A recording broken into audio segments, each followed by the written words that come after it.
Hello, welcome to another episode of Satyapuja, and you're with me, Tina. And today I'm deciding to tackle the issue of collegiate apathy, or the current collegiate generation's apathetic nature. And I was thinking about this while writing a cover letter for an internship I would really like to have with current TV. And I decided to talk about why I thought this current collegiate system is so, or this current collegiate generation is so apathetic. And when I was really thinking about it, I wanted to connect this to democracy. Democracy is fantastic, don't get me wrong, and I promise you I'm not a commie, but I really feel like with democracy, it only allows you to make small incremental bits of change and never anything big ever. And I only need to look at the empirical evidence of the past. All this talk from my own personal time on this planet Earth, at least for this lifetime.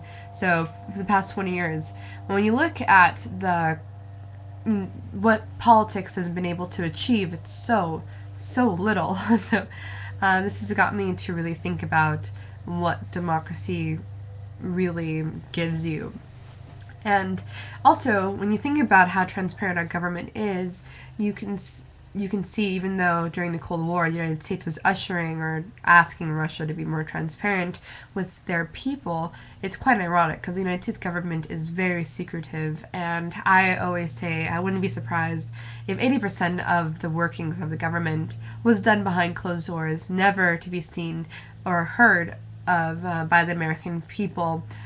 So when you look at that and you are telling these constituents, and of course I am one of them, make an educated vote, and the only thing we're allowed to go by is these meaningless voting records and also these beautiful 30-second sound bites that we are all so fond of, I'm sure. And really, that's not enough for us to make an educated decision. So it really doesn't allow us to see the truth or the reality of what's really going on in the government and in the world around us. So when you look at that, you can see that, I mean, this is maybe going off a little bit out on a tangent. When you look at the business world and you see the 9 to 5, 40 hours a week, Monday through Friday, all year, no summers off, I don't know how those people do it, but when you see that, it almost doesn't make sense to me because we've become so much more efficient in the past 5 years, 10 years, and you're gonna use 10 years because it's there's so much change that's happened in the past 10 years with new technologies and new methodologies that people have invented to ease the workflow in business. So I want to ask myself how we still have 9 to 5 work days, even though we've gotten so much more efficient. I feel like there's a lag. There is a sense in business, I feel like you don't do anything unless you have to. And so this, coupled with the government not doing very much in the past 20 years, not being very different at all, if not worse, than when we started, or when the 20-year period started, from what I'm talking about, you see there's very little change. And I feel like that's why this current collegiate system, or collegiate generation, is so apathetic. Seems like there's never been any kind of change. And I feel an undercurrent with my fellow students that we are yearning to express ourselves in ways that haven't been invented yet, and we are already pushing technologies as far as we can take them. And I feel like there is a sense of, as the popular phrase is, WTF mate. So I feel like there is a disconnect, and I feel like it's a disconnect that the business world and the political world are not going to make concessions for, and that only calls for one thing, my friends, and that's revolution. And I feel like that's our duty to this country. The overall success of this country is a revolution. It really makes sense to me. When there is so little change, and this has to do with all this bureaucratic red tape that you see in politics, I feel like there's only one thing that we can do, and that's having to build a brand new organization of people to really make change in this country. And I don't think protesting will do very much. I feel like there's much more constructive and much more efficient ways of going about it. But I feel like that is what we need. And revolution might be a strong word, and I understand that. But fundamentally, all I want, or what I think that we need, is just a transformation of the basic structures of this country. It's time to clean house, or as Arnold Schwarzenegger promised to do and didn't do. Not surprising, he is a politician.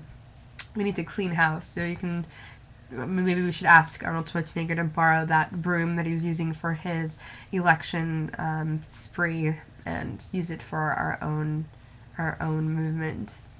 And I really feel like that's what we need. And I understand that the two most fundamental characteristics of humankind is laziness and fear. And so we're too lazy to even do this all, because I don't blame you, because it would cost a lot of your own energy in doing this, and B, fearful of failure. And I feel like we should throw those cautions to the wind and make this happen, because I feel in the end it will overall benefit our country, just like in the 60s with the civil rights movement. To benefit it, and I don't think anybody would disagree with that, benefit today. And where would we be right now if it weren't for the civil rights movement and social rights movement, not only civil rights, but social rights as well. So I feel like history must repeat itself soon, and I really hope that we can all get together. Now, I haven't thought through exactly how receptive this collegiate generation would be to that. I don't know. But I'm hoping that we could all band together for a common good, and I really hope it happens. And to do my part, I'm really trying to understand the best I can on how to conduct this change. But really quick, before I even go there, I want to talk about how the youth movements have affected this world, not only here in America. When you look at the major movements in places like Cuba, places like Algeria and such, other countries that have won through revolutions, always been led by the youth. Always has been led by the youth. And I really feel like it's our job. I feel like